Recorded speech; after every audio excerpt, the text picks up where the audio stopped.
Welcome to Esther worship channel. అందరూ ఎలా ఉన్నారు? బాగున్నారా? మే మాసంలోకి వచ్చేసాము. మరి 10వ తారీఖుకి వచ్చేసాం. మే మాసంలోకి రావడమే కాదు, 10వ తారీఖుకి వచ్చేసాము.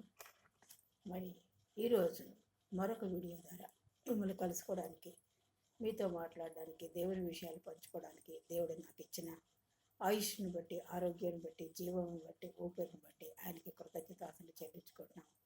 నేనేమై ఉన్నానో అది కేవలం ఆయన కృపని నమ్మి స్తుతిస్తున్నాను.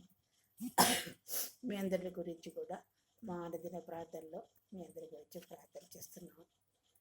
నన్ను ప్రోత్సహిస్తూ, బలపరుస్తూ, ఆదరిస్తూ, నడిపిస్తున్నందుకు, వీడియోలలో నా వీడియోలో చూసి నన్ను బలపరుస్తున్నందుకు మీకు మరొకసారి నా వందనాలు తెలియజేస్తున్నాను. దేవుడిచ్చిన ఈ అవకాశాన్ని బట్టి మరొకసారికి దేవుడు కృతజ్ఞతాస్తులు చెల్లిస్తూ వీడియో నేను ప్రారంభించబోతున్నాను. ఈరోజు మానవ హృదయం గురించి మనం కొన్ని విషయాలు తెలుసుకుందాం. ఇర్మియా గ్రంథం 17వ అధ్యాయం 9వ వచనంలో, హృదయం అన్నిటికంటే మోసకరమైనది, అది ఘోరమైన వ్యాధి కలది, దాన్ని గ్రహింపగలవాడెవడు అంటున్నాడు వాడు భక్తుడు. ఏమని? హృదయం అన్నిటికంటే మోసకరమైనది, అది ఘోరమైన వ్యాధి కలది, దాన్ని గ్రహింపగలవాడెవడు.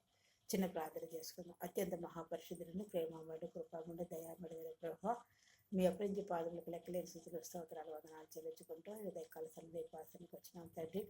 ఈ వాక్యాన్ని వివరించినప్పుడు నాకు జ్ఞానం సరిపోదు నా ప్రభా. మీ ఆత్మ నడిపింపు దయచేసి మాతో మాట్లాడి, మరి మేము ఎలా పరిశుద్ధంగా ఉండాలో మాకు నేర్పించి, విశ్వాస జీవితంలో ఎలా ఉండాలో మాతో మాట్లాడి నాయన నా ప్రభా, మా జీవితకాలం అంతా నా ప్రభా నీకు నమ్మకంగా, విశ్వాసంగా, పరిశుద్ధమైన హృదయంతో సాగిపోయే కృపని గురించి మీరే సహాయం చేస్తామని పదవి ఏసునామములో ప్రార్థించుకుంటున్నాం తండ్రి, ఆమేన్.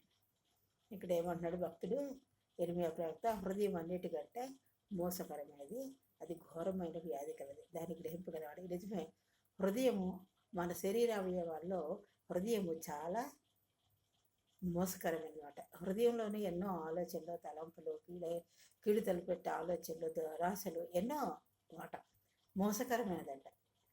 అది ఘోరమైన వ్యాధి కలదు. ఒక వ్యాధి ఎలాగ ఘోరమైన వ్యాధి ఉంటుందో దానితో పోలుస్తున్నాడు అనమాట. దాన్ని గ్రహింపగలవాడు ఎవరు కూడా మన హృదయాన్ని, నా హృదయాన్ని నేనే గ్రహింపలేను, ఇతరుల హృదయాన్ని కూడా గ్రహించడం చాలా కష్టం. మన శరీర అవయవులన్నిటికంటే హృదయము మోసకరమైనది, ఘోరమైనది అని ప్రవక్త చెప్తున్నాడు. దేవుని వాక్యం సెలవిస్తుంది. కాబట్టి ఈ హృదయాన్ని ఎలాగ ఉంచుకోవాలంటే భద్రంగా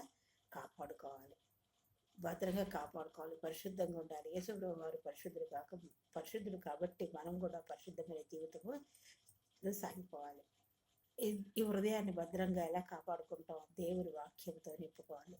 ప్రతిదినము దేవుని వాక్యం నింపుకోవడం, దేవుని వాక్యం చదవడం, దేవుడికి ప్రార్థించడం, వ్యక్తిగతంగా ఇలా దేవుడికి సమీపంగా ఉన్నప్పుడు ఆ హృదయాన్ని మనం కాపాడగలుగుతాం. ఆ హృదయంలో ఏవి మనకి అవసరమైనవి ఉంచుకోవాలో, ఏవి అనవసరమైనవి అంటే ఏవి మనకి చెడు తలంపులు, కీడు చేస్తాయో, ఆత్మీయ జీవితాన్ని చెడిపేస్తాయో, ఆత్మీయ జీవితాన్ని నాశనం చేస్తాయో అవన్నీ మన హృదయాల నుండి తొలగించుకొని మంచి వాటిని, దేవుని వాక్యంలో ఇచ్చిన మంచి వాక్యాలని మన హృదయంలో ఉంచుకోవాలి. దేవుడు ఏమంటున్నాడు? నీ హృదయము నాకిమ్ము అని దేవుడు అడుగుతున్నాడు. మరి దేవుడికి నీ హృదయము, నా హృదయము ఇస్తున్నావా? మరి ఎలాంటి హృదయం ఇవ్వాలి? దేవుడు పరిశుద్ధుడు, హృదయం నాకు ఇమ్మని దేవుడు అడుగుతున్నాడు. హృదయాన్ని దేవునికి ఇస్తే పరిశుద్ధంగా ఉంటుంది. దేవుడికి ఇచ్చినప్పుడు, దేవుడిని నమ్మినప్పుడు, విశ్వాస జీవితంలో ఉన్నప్పుడు, దేవుని వాక్యం చదువుతున్నప్పుడు, వ్యక్తిగతంగా ప్రార్థన చేసినప్పుడు, ఆయన స్తుతించినప్పుడు, ఆయన కృతజ్ఞత చెల్లిస్తున్నప్పుడు మనం పరిశుద్ధంగా జీవించగలుగుతాం. అప్పుడు మనం పరిశుద్ధంగా మన హృదయం ఉంటుంది. మన ప్రవర్తన, క్రియలు చొప్పున దేవుడు ప్రతిఫలం ఇస్తాడు. మనం ఏం చేస్తామో మంచి కార్యాలు, సత్క్రియలు చేస్తే వాటికి తగ్గ ప్రతిఫలం ఉంటుంది. చెడు కార్యాలు చేస్తే వాటికి తగ్గ ప్రతిఫలం ఉంటుంది. కాబట్టి మంచి కార్యాలు, సత్ప్రవర్తన కలిగి, సత్క్రియలు చేసే ఆలోచనలు, తలంపులు కలిగి మనం చేసినప్పుడు దేవుడు మనకు ప్రతిఫలం ఇస్తాడు. కాబట్టి ఏమంటున్నాడు? హృదయాన్ని పరిశుద్ధంగా కాపాడుకోమంటున్న మాట. సామెతలు 4:23లో ఏం చెప్తుంది? నీ హృదయంలో నుండి జీవదారులు బయలుదేరు. అలా దేవుని వాక్యం చదువుకుంటూ ఉంటే మన హృదయంలో జీవదారులు, దేవుని యొక్క వాక్యము జీవజలలాగా ప్రవహిస్తూ ఉంటుంది మాట, బయలుదేరతాయంట. కాబట్టి అన్నిటికంటే ముఖ్యంగా ఏం కాపాడుకోవాలి? హృదయాన్ని భద్రంగా కాపాడుకోమని దేవుని వాక్యం సెలవిస్తుంది. యేసుప్రభు శిష్యులతో నీ హృదయంలో నుండి బయలు వెళ్ళే విషయంలో నిన్ను పవిత్రపరుస్తాయని బోధించారు. యేసుప్రభు వారు ఇలా బోధించారన్నమాట శిష్యులకి. ఏమని? నీ హృదయంలో నుండి బయటికి వెళ్ళే విషయాలైతే నిన్ను అపవిత్రపరుస్తాయని బోధించారు. హృదయంలో నుండి బయటికి వచ్చేవి అపవిత్రపరుస్తాయి. మార్కు సువార్త 7:21-23 చూసుకుంటే లోపల నుండి ఏమొస్తాయి? మనిషి లోపల నుండి ఏమొస్తాయి? ఇక్కడ దేవుని వాక్యం సెలవిస్తుంది.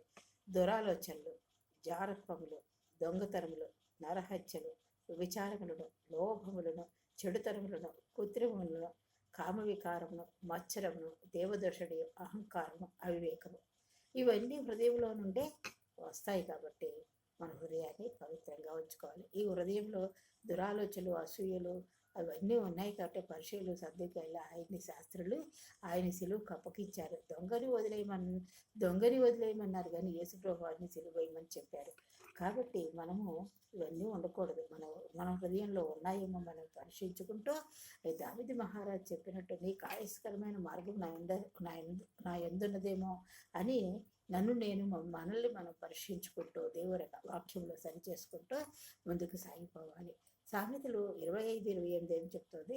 ప్రాకారం లేక పాడైన పురము ఎంతో తన మనసును అణుచుకోలేనివాడు అంతే. ప్రాకారం లేక ఒక పట్టణము ఎలాగుంటుందో తన మనసును అణుచుకొని లేని వాడు కూడా అంతేనంట. ఒక పట్టణానికి ప్రాకారం లేకపోతే ఆ పట్టణం ఎలా ఉంటుందో మన మనసును కూడా మన అధీనంలో ఉంచుకోవాలన్నమాట. అంటే ఏంటి? సామెతలు 16:32 చూసుకుంటే పరాక్రమశాలి కంటే దీర్ఘశాంతం గలవాడు శ్రేష్ఠుడు. ఎంత శౌర్యం ఉన్నా, పరాక్రమం ఉన్నా, ధైర్యం ఉన్నా కూడా దీర్ఘశాంతం అవసరం. దీర్ఘశాంతం ఉన్నవాడు శ్రేష్ఠుడు మాట. మంచివాడు. శ్రేష్ఠుడు అంటే చాలా గొప్పవాడు, ఉన్నతమైన వాడని చెప్పచ్చు. పరాక్రమశాలి కంటే దీర్ఘశాంతం గలవాడు శ్రేష్ఠుడు. పట్నం పట్టుకొని వారి కంటే తన మనసును స్వాధీనపరుచుకున్నవాడు శ్రేష్ఠుడు.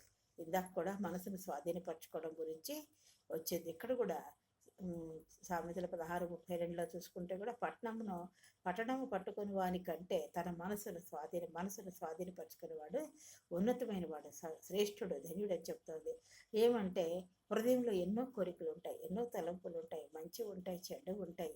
కాబట్టి ఏవి మంచివో మనం గ్రహిస్తూ ఆ మంచి వాటిని ఇష్టపడుతూ అవి మనం ఎంతవరకు ఆ కోరికలు మనం నెరవేర్చుకోగలవో వాటినే మనం ఆశిస్తూ ఉంటే ప్రాకారం లేని, ఒకవేళ మన ప్రతి కోరికను తీర్చుకోవాలని అనుకుంటే ప్రాకారం లేని పట్టణంతో మనము సమానం. ప్రాకారం అంటే మనకు హృదయంలో వాక్యం అనే ప్రాకారం ఉన్నప్పుడు మనకు ఏది కావాలో, ఏది మంచిదో, ఏది మనకి యోగ్యమైనదో, ఏది మనకి ముఖ్యమైనదో, ఏది మంచిదో అది మనము దేవుని వాక్యం ద్వారా తెలుసుకుంటాం అన్నమాట.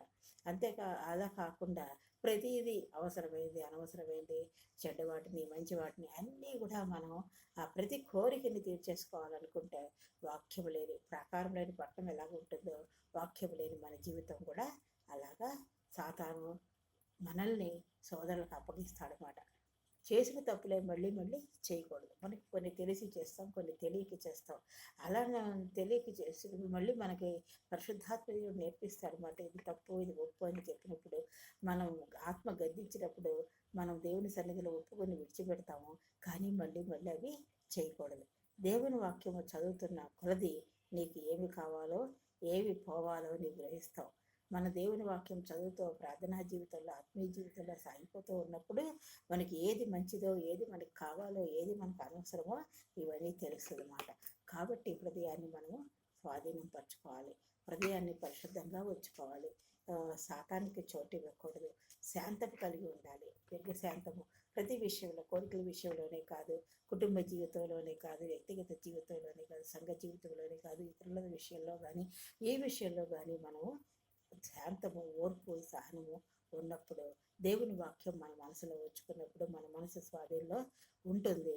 దేవునికి సమయం ఇస్తూ ప్రార్థన చేస్తూ ఉన్నప్పుడు దేవుడు ప్రతిదీ మనకి నేర్పిస్తూ ముందుకు సాగిస్తాడన్నమాట. కాబట్టి మన హృదయాన్ని మనము చాలా జాగ్రత్తగా కాపాడుకోవాలి. ఇది ఘోరమైన వ్యాధి కలదు కాబట్టి ఎటువంటి ఆత్మీయమైన వ్యాధి దీనికి రాకుండా మనం హృదయాన్ని చాలా జాగ్రత్తగా కాపాడుకోవాలి. దేవుడి వాక్యంలో దీవించగాక. చిన్న ప్రార్థన చేసుకుందాం. అత్యంత మహాపరిశుద్ధులను ప్రేమమైన కృపామని దయామడి ప్రభావ మీ అపరించి పాదములకు లెక్కలేని స్థుతులు స్తోత్రాలు వందనాలు చెల్లించుకుంటా మరొకసారి నీ పాద సన్నిధానం కోసం నాయన ఈరోజు మానవ హృదయం గురించి మాకు బోధించారు ప్రభావం తండ్రి నాయన. మరి మంచి ఆలోచనలు మంచి తలంపులు నా ప్రభా స్వాధీనపరచుకునే నా ప్రభా నా తండ్రి నాయన మనసుతో నా ప్రభా ఏది మాకు అవసరమో ఏది అనవసరమో గ్రహించే ఆత్మను మాకు దయచేయమని ప్రార్థిస్తున్నాం తండ్రి. పరిశుద్ధమైన జీవితం జీవించడం ప్రభా నీ వాక్యం వెలుగులో వారి వ్యక్తిగతంగా వాక్యం చదువుకోవడం ప్రార్థన చేసుకోవడం ఆత్మీయ జీవితంలో ముందుకు సాగిపోవడం మరి ప్రతి విషయంలో నీ ఆత్మకు నీకు లోబడే వాళ్ళుగా మిమ్మల్ని ఉంచమని ప్రార్థన చేస్తున్నాం తండ్రి. దీర్ఘశాంతం కలిగిన ప్రతి విషయంలో నాయన ముందుకు సాగే కృపాన్ని గురించి మా హృదయాన్ని మేము పరిశుద్ధంగా పవిత్రంగా నా ప్రభా గౌరవమైన ఎటువంటి ఆత్మీయ వ్యాధి మాకు రాకుండా ప్రభా మా హృదయాన్ని నాయన మేము ఎలాగ పెట్టుకోవాలో మాకు నేర్పించినందుకు మీకు వందనాలు స్తోత్రాలు చెల్లించుకుంటాం. అట్టి ప్రకారం నాయన మరి హృదయం గురించి ఎన్నో విషయాలు ఉన్నాయి ప్రభా వాటిని మేము చదువుకుంటాం నా ప్రభా హృదయాన్ని మేము పరిశుద్ధంగా ఉంచుకునే కృపాన్ని గురించి మీరే సహాయం చేసి మేము పదమని ఈ ప్రియకుమారుడు మా రక్షకుడైన యేసుక్రీస్తు వారి ప్రియ పాదాలు పట్టుకుని అతిపెక్కులైన గడికి వచ్చినాం తండ్రి. ఆమె మరొకసారి నన్ను ప్రోత్సహిస్తూ బలపరుస్తున్నందుకు మీ అందరికీ నా వందనాలు. మరొక వీడియో ద్వారా మరి మీ అందరి గురించి మేము ప్రార్థన చేస్తున్నాము. మీ మీ వ్యక్తిగత కోరికల గురించి ఏవైనప్పటికీ మీలో ఉన్న ప్రతి కోరిక దేవుడు నెరవేర్చాలని మీ పట్ల దేవుని చిత్తాలు ఏమన్నాయో ఆయన చిత్త ప్రకారం ప్రతిదీ చేయాలని మా దిన ప్రార్థనలో మేము జ్ఞాపకం చేసుకుంటూ ప్రార్థిస్తున్నాము. దేవుడు మిమ్మల్ని అందరినీ దీవించుగాక. నన్ను ప్రోత్సహిస్తూ బలపరుస్తూ ఆదరిస్తున్నందుకు మరొకసారి మీకు వందనాలు చెల్లించుకుంటూ నా వీడియో నేను ముగిస్తున్నాను. ఇంతటితో నేను వాక్యాన్ని ముగిస్తాను. దేవుడు మిమ్మల్ని అందరినీ దీవించుగాక.